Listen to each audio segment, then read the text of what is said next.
You want to know who's really ticked off about that op-ed by an anonymous but very important Trump official? This guy. I wouldn't have used it. Too vague? Well, too vague and does not meet the standards of trying to describe specific incidents. Specific incidents are the building blocks of journalism. Now, why would Bob say that? That's an insider's view.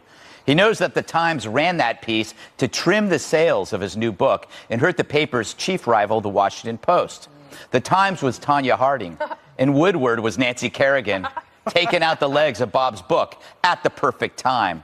So who wrote the piece? Well, it didn't tell us anything, so it doesn't really matter. If the writer's claiming to secretly control Trump's harmful impulses, why write an op-ed piece for the Times? That seems like the worst thing you do to control his impulses. It's like shooting yourself in the foot halfway through a marathon. So whoever wrote this didn't think it through, and it could be absolutely anybody.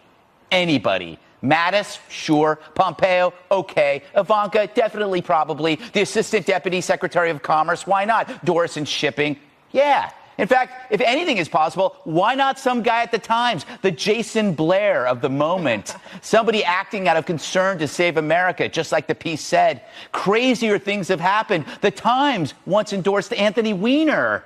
So if Trump wants to out the op-ed operative, all he's got to say is, hey, we looked into everyone here, so it must be somebody at the Times. Must be, could be, what's the difference?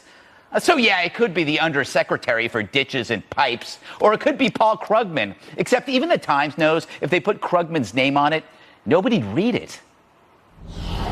Never miss a chance, Juan, to hit Krugman. So, without further notice, Juan, I'm going to assume that the Times wrote it until they prove otherwise. Because the thing is, they should want to clear their name by proving to me that somebody else wrote it. Really? Yes. You think you have that much authority? They're hungry for your approval. They worry about me, Juan. Yes, I think your affirmation.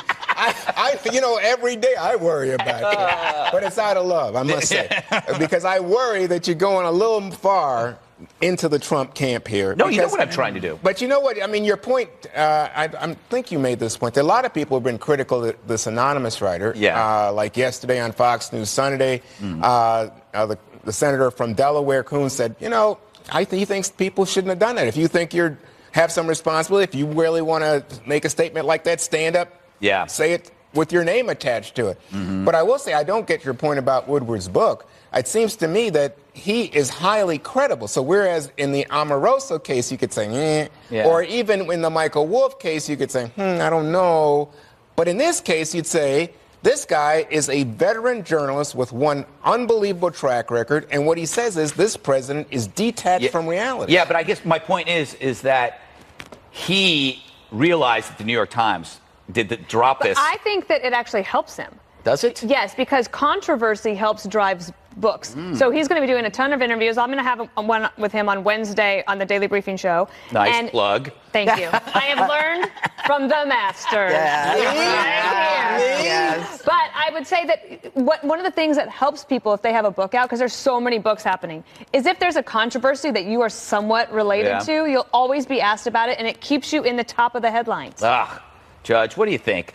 Who do you think wrote this? The op-ed piece? I think the New York Times wrote it, but what do I know? No one knows. Here's the problem. The problem with this thing is if there's a two-track system, according to the letter, in the White House, where we're keeping everybody on track, otherwise it'd be crazy town, which is a word that Woodward uses, I think, or one of them uses it, and they attribute it to Kelly, then if it's so crazy in the White House, why are people like hanging themselves from the chandeliers? I mean, why is everything happening that the president said was going to happen? I'm going to take care of the economy. I'm going to take care of unemployment. I'm going to get rid of ISIS. I'm going to do it. What's so crazy about that? The guy did everything he said he was going to do, and I should be worried the country's in bad hands? These people are crazy. Have you noticed the high rate of people fleeing this White House?